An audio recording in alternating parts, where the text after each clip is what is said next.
मुंबई के ऊपर जो अटैक हुआ था उसके बारे में तो हमें ऑलरेडी पता है, लेकिन एक्चुअल में इसकी शुरुआत कहां से हुई थी, किसने इन सारे आतंकियों को इकट्ठा करके कैसे प्लानिंग स्टार्ट करी, ये सारी ट्रेनिंग किस लोकेशन पे फिक्स हुई थी, जब 27 सितंबर को अटैक होना था तो 26/11 की डेट को क्यों शिफ्ट कर दिया गया था, और लास्ट टाइम पे इंडिया के सी बॉर्डर की जो सिक्योरिटी थी उसको क्यों कम कर दिया गया था। इस पूरे अटैक का जो कोऑर्डिनेटेड प्लान था वो था क्या, वो एग्जीक्यूट कैसे हुआ, मुंबई पहुंचने के बाद 10 में से 2 आतंकी जो थे वो उसी बोट में क्यों रह गए थे, छोटी से छोटी डिटेल जो कसाब ने कोर्ट में खड़े होकर कंफर्म की है,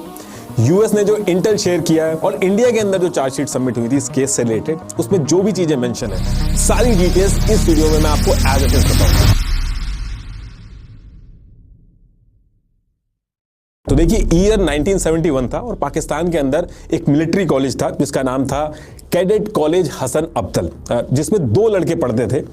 एक का नाम था तहव्वुर हुसैन राना और दूसरे का नाम था दाऊद सैयद गिलानी। ये दोनों कॉलेज के एक ही विंग में थे, तो दोनों में काफी अच्छी दोस्ती भी थी। अब इन दोनों में से जो तहव्वुर हुसैन राना था वो आगे चल के पाकिस्तान की जो मिलिट्री थी उसके अंदर डॉक्टर बनता है, फिर उसके बाद कैनेडियन सिटीजन से शादी करके कनाडा चला जाता है और वहां पे फर्स्ट वर्ल्ड इमिग्रेशन सर्विस इस नाम से एक वीजा कंसल्टेंसी कंपनी खोलता है, और फिर आगे चल के टोरंटो, न्यूयॉर्क, शिकागो इन सारे एरिया में भी अपनी ब्रांच खोल लेता है इसी कंपनी की। वहीं जो इसका स्कूल फ्रेंड था दाऊद सैयद गिलानी, और इसका जो फादर था सैयद सलीम गिलानी, वो पाकिस्तान के अंदर काफी बड़े ओहदे पे था, पाकिस्तान के जो डिप्लोमेट वगैरह थे उनसे मिलना जुलना था इसका। और दाऊद सैयद गिलानी की जो मदर थी उनका नाम था एलिस हेडली, ये यूएस की थी, इनके फादर ने यूएस की एक लड़की से शादी कर ली थी। तो इसकी जो मदर थी वो शुरू में तो पाकिस्तान आई थी, लेकिन कुछ टाइम बाद ही तलाक लेके पाकिस्तान छोड़ के यूएस चली गई थी। अब ये जो दाऊद सैयद गिलानी था इसका रंग गोरा था, इसकी एक आंख ब्राउन थी और दूसरी आंख ब्लू थी, तो पाकिस्तानियों के बीच में नॉर्मल नहीं दिखता था, थोड़ा अलग दिखता था। ये सारी चीजें मैं अभी आपको बता रहा हूँ, ये अभी आपको इररिलेवेंट लग रही होंगी, लेकिन अभी आगे चल के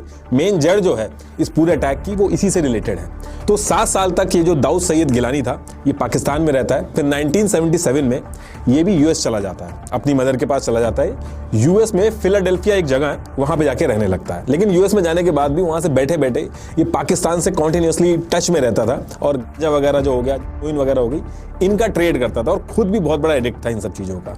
इन्हीं सब रीजंस की वजह से यूएस में भी 1-2 बार पकड़ा गया था, फिर बाद में छूट गया था। और करीब ईयर 2000 तक दाऊद सैयद गिलानी जो था वो यूएस से बैठ के यही सारी चीजें करता रहता था। लेकिन इसके 1 साल बाद ईयर 2001 में इसका जो मकसद था वो थोड़ा सा शिफ्ट हो जाता है। ये पाकिस्तान के लश्कर तैयबा का जो हाफिज सईद है उसके टच में आता है, और ये हाफिज सईद के टच में भी ऐसे टाइम पे आता है जब हाफिज सईद इंडिया के खिलाफ कई सारे अटैक कर चुका था और एक बड़ा और नया अटैक प्लान कर रहा था। अब ये दोनों जब टच में आते हैं तो हाफिज सईद जो था उसको दाऊद सैयद गिलानी जो था वो बहुत ही काम का लगा, उसके अपीयरेंस की वजह से उसको ऐसा लगता था कि दाऊद सैयद गिलानी को एक अलग तरीके से ये लोग यूज कर सकते हैं, और आगे चल के किस तरीके से इसको यूज करते हैं और मुंबई अटैक में क्या रोल प्ले करता है भी आगे बताऊंगा आपको मैं। तो ईयर 2001 में दाऊद जो था वो हाफिज सईद के टच में आता है, और 1 साल बाद 2002 में हाफिज सईद दाऊद गिलानी को पाकिस्तान बुलाता है और यहाँ पे इसको दावत देता है। एक इंट्रोडक्टरी ट्रेनिंग होती है, उसको ये दावत कहते हैं, जो कि लश्कर तैयबा का जो हेडक्वार्टर है मुरीदके में वहां पे ये करवाते हैं, लाहौर के आउटर में पड़ता है। अब इस ट्रेनिंग के बाद इसकी एक एडवांस ट्रेनिंग भी होती है जो कि